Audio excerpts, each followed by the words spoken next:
Tidak ada sejarah cowok itu setia. Gue punya teman pacarnya dulu anak FK. Gue akuin teman gue itu keren. Dia leader di organisasi kita.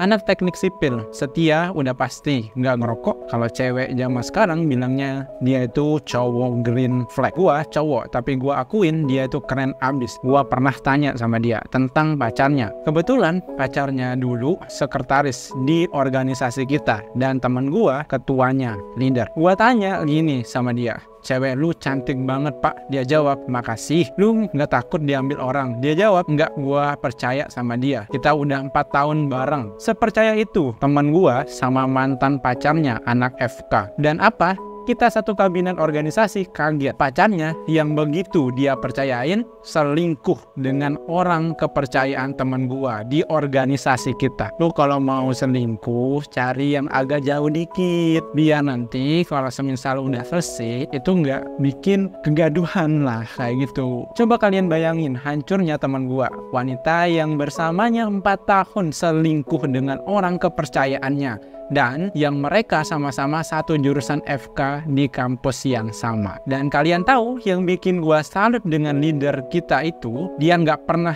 jelek-jelekin orang-orang yang sudah nyakitin dia. Sifat dan baiknya sama persis, nggak ada bedanya ke mereka yang udah nyakitin dia. Segimana green flag-nya coba ini. Ya Allah, ini mah jadi primadona banyak cewek ini mah. Dan gua pernah tanya sama dia, "Lu nggak ada benci sama mereka?" Dia jawab, "Benci tidak, kalau kecewa udah pasti." Ya kita nggak bisa ubah sifat orang.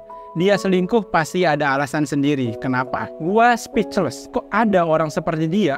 Dan leader gua bicara 4 mata sama mantan pacarnya. Alasan pacarnya itu selingkuh. Dan kalian tahu apa alasan ceweknya selingkuh? Gua penasaran. Gue penasaran banget, sumpah. Gue juga nunggu kan. Dan alasannya mantan pacarnya itu selingkuh karena temen gue itu katanya nggak ada waktu buat dia akhir-akhir ini. Mau cari yang kayak gimana lagi? Silahkan, Anda cari sendiri. Sesimpel itukah alasannya? Ya, benar, cuma itu alasannya. Gua udah konfirmasi sendiri.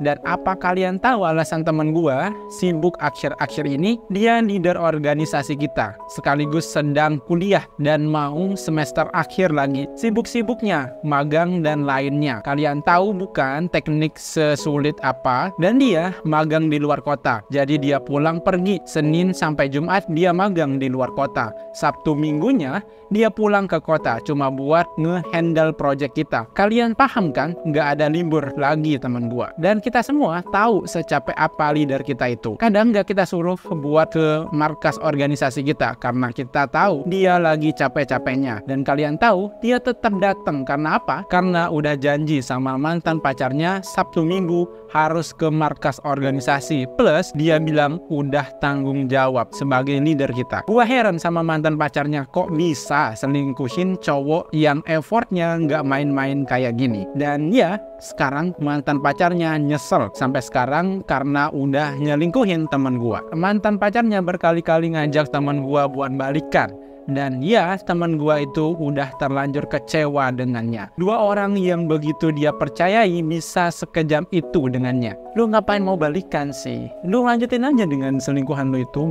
Bukankah itu yang lu mau dan lu pilih? Ketika udah benar-benar dikasih space, waktu, dan kesempatan, malah lu mau balik lagi.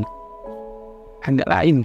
Dan sekarang teman sekaligus leader, ketua umum, kita itu sekarang udah mengundurkan diri dari organisasi kita. Karena apa? Karena alasan dia di organisasi udah nggak ada lagi. Dan kalian tahu alasan teman gua di organisasi karena apa? Itu karena bapak mantan pacarnya yang minta tolong sama teman gua buat temenin anaknya di organisasi kita. Bertanggung jawab itu karena orang tua mantan pacar temen gua itu udah percaya banget sama temen gua. Dan fun fact-nya, mantan bangsatnya itu baru tahu itu alasan temen gua di organisasi itu buat jagain dia. Masih bisa bilang gak ada laki-laki setia, nona. Cewek cowok itu sebenarnya gak ada beda. Yang membedakan cuma hanya setiap orang itu punya komitmen dan rasa kepercayaan, rasa tanggung jawab satu sama lainnya. Ketika lu emang udah mau bosen atau lain sebagainya, coba dibicarakan baik-baik. Mungkin masalahnya apa dan lain sebagainya. Dan kalau udah kayak gini, lo hanya tinggal menyesal.